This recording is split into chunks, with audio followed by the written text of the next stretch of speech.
سرکار میرے دل میں محبت ہے آپ کی، سرکار میرے دل پہ عنایت ہے آپ کی، سرکار آپ ہی کی میں پڑھتا ہوں نعت پاک، سرکار ہر خوشی میری مدحت ہے آپ کی، اور سرکار آج آپ کو نعتیں سناؤں گا، سرکار آج آپ کو نعتیں سناؤں گا، سرکار آج گھر میرے دعوت ہے آپ کی، سرکار آج گھر میرے دعوت ہے آپ کی، اور سرکار کو ملے تو قدم چوم لوں اس کے، سرکار کو ملے تو قدم چوم لوں اس کے، سرکار جس کی آنکھوں میں صورت ہے آپ کی، سرکار جس کی آنکھوں میں صورت ہے آپ کی، سرکار میرے دل میں محبت ہے آپ کی، آپ تمام لوگوں کی جانب سے انصراف پر تشریف لائیے، سرکار انصراف پر تشریف لائیے، سرکار لاج رکھیے یہ امت ہے آپ کی، سرکار لاج رکھیے یہ امت ہے آپ کی،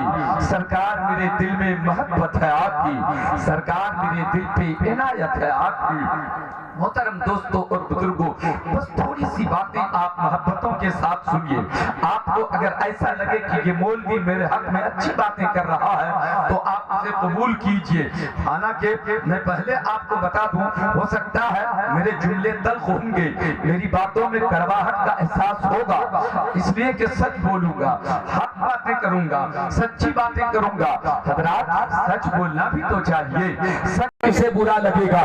ہم اس تصور کے ساتھ باتیں کر رہے ہیں کہ جن باتوں کو میں کرنے کا ارادہ رکھتا ہوں اس سے ہمارا پروردگار انشاءاللہ راضی ہوگا، آپ بھی اسی تصور کے ساتھ بیٹھیے اور مجھ سے مطالبہ کیجئے، مولوی ہمیں وہی سناؤ جو ہمارے حق میں اچھا ہو سکتا ہے، جو ہمارے حق میں بہتر ہو سکتا ہے۔ حضرات گرامی جی لگائے، ہم اپنی طبیعت کی زندگی گزار رہے ہیں، ہم اپنی مرضی کی زندگی گزار رہے ہیں، نہیں مصطفیٰ کے دیوانے ایسے نہیں ہوتے، مصطفیٰ کے غلام ایسے نہیں ہوتے، مصطفیٰ کے دیوانے اپنی مرضی کی زندگی نہیں گزارتے، ہم کسی کے پابند ہیں، اسلام نے جیسے جینے کو کہا ہے ہمیں ویسے جینا ہے، اپنی طبیعت سے نہیں جینا ہے، اپنی طبیعت سے کھانا نہیں ہے، اپنی طبیعت سے چلنا نہیں ہے، اپنی طبیعت سے سفر کرنا نہیں ہے، اپنی طبیعت سے لباس پہننا نہیں ہے، اپنی طبیعت سے مسئلے کا حل نہیں کرنا ہے، ہمیں جس بات کی اجازت اسلام دے، اسلام جیسے کھانے کو کہے ویسے کھاؤ۔ دیکھو اللہ کی رضا کیسے حاصل ہوتی ہے، ہم دیوانے ہیں نبی کو، مصیبتوں سے گھبرانا نہیں چاہیے،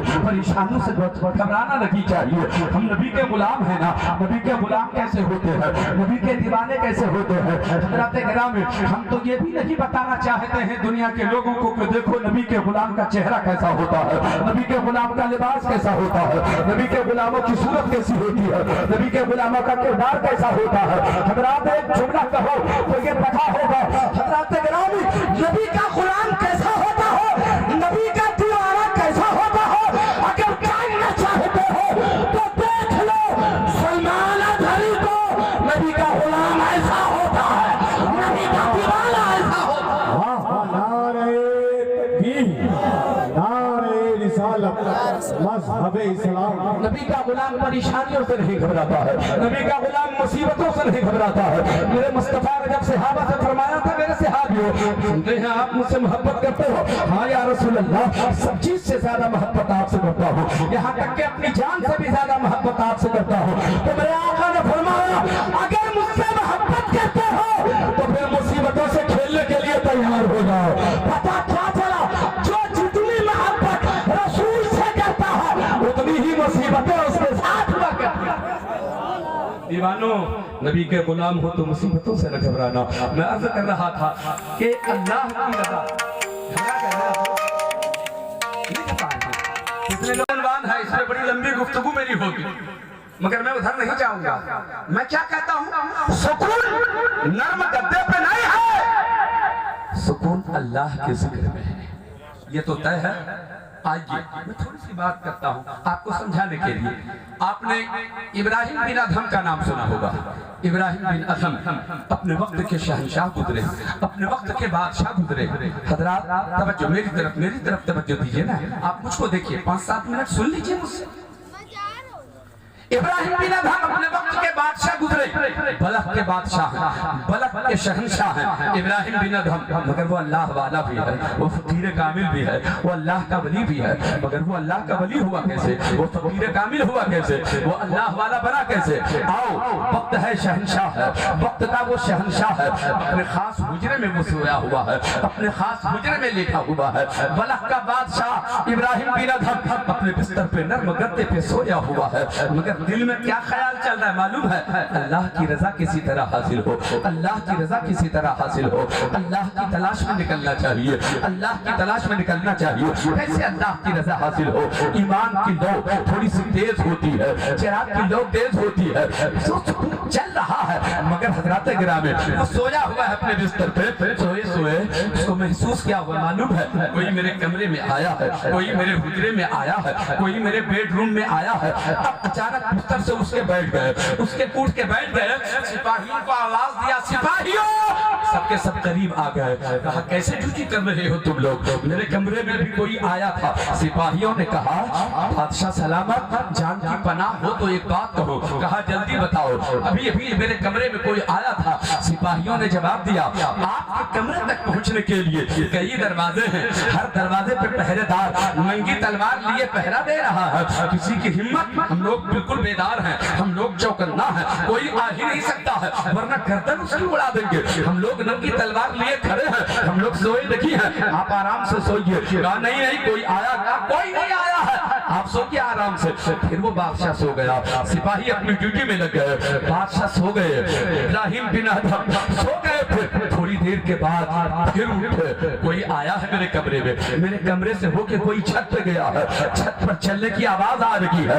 इब्राहिम बिन अदहम जो बादशाह वक्त है, अब सिपाहियों को आवाज नहीं दिया, महसूस जो हुआ कि कोई मेरी छत पे चल रहा है। अब वो छत पे गया, छत पे गया तो उसे पा लिया जो चल रहा था, जाके हाथ पकड़ा। कहा मियां यहाँ कैसे, किस लिए आए हो, किस वास्ते आए हो, किस काम से आए हो, किस खातिर आए हो? बोलते जा रहे हैं, सवाल पे सवाल हो रहा है, सुनने वाला सुनता चला जा रहा है। अब जब बोलना बंद किया बादशाह ने, जिसको पकड़ा था उसने जवाब दिया मैं बताऊं कि मैं यहाँ किस लिए आया था, मैं बताऊं कि मैं किस काम से आया था, मैं बताऊं कि मैं किस काम से आया था, बताऊं कि किस गलत से आया था। हाँ बताओ किस काम से आया था। कहा मेरा ऊँट गुम हो गया है, मेरा ऊँट खो गया है, मैं अपना ऊँट ढूंढने के लिए आ गया हूँ, अपना ऊँट मैं तलाश करने के लिए आ गया हूँ। बादशाह ने कहा कितना नादान है तू, ये नादानी नहीं तो क्या है? क्या ऊँट किसी की तलाश करते, कहीं गलियों में जाके तलाश करते, कहीं जंगल में जाकर तलाश करते? ऊँट खो गया तो छत पे आएगा, कहीं ऊँट भी छत पे मिला करता है, कहीं ऊँट भी छत पे मिला करता है। ये नादानी नहीं तो और क्या है?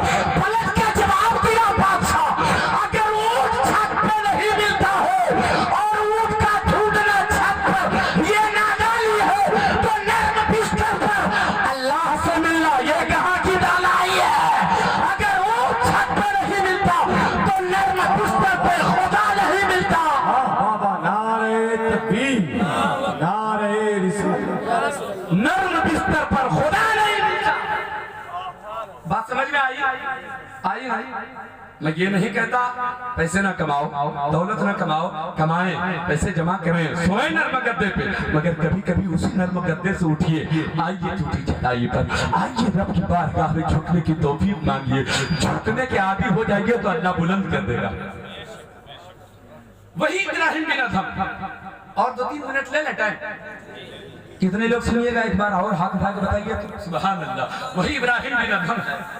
आय हाय हाय, वली कैसे बने सुनिए। बादशाह है जो इतना सुना था ना इब्राहिम बिन अदहम ने कि छत पे ऊंट का तलाश करना, अगर ये नादानी है तो नर्म बिस्तर पे खुदा को तलाश करना ये कहाँ की दानाई है? बादशाह चुप, दिमाग खंगा, जहन काम किया, ओहो कुछ करना होगा, बिस्तर छोड़ना होगा, नर्म गद्दे को त्यागना होगा। अब वहां से थोड़ी सी दिल की दुनिया बदली। चंद ही रोज तो गुजरे ही थे, फिर एक वाकया दरपेश होता है। क्या मालूम है? जिस बिस्तर पे वो बादशाह सोते थे ना इब्राहिम बिन अदहम, वो मखसूस कमरा था, उनका खास बेडरूम था। जिस बिस्तर पे सोते थे उस पे बड़ा कीमती गद्दा लगा हुआ था, مگر اس گدے پر 100 کلو گلاب پھول کی پتیاں پہلے بچھائی جاتی تھیں، تب بادشاہ آ کر اس پر سوتا تھا۔ گلاب پھول لائے جاتے، ڈیڑھی چن کے نکالی جاتی، کانٹے نکال دیے جاتے، جو صرف گلاب پھول کی پتیاں ہوتی تھی 100 کلو یعنی 1 کنٹل، اس نرم گدے پر بچھائی جاتی پھول کی پتیاں۔ اس کام کے لیے ایک خاتون کو رکھا تھا۔ موبائل رکھ دیجئے نا، صرف آواز ریکارڈ کیجئے ورنہ دھیان آپ کا موبائل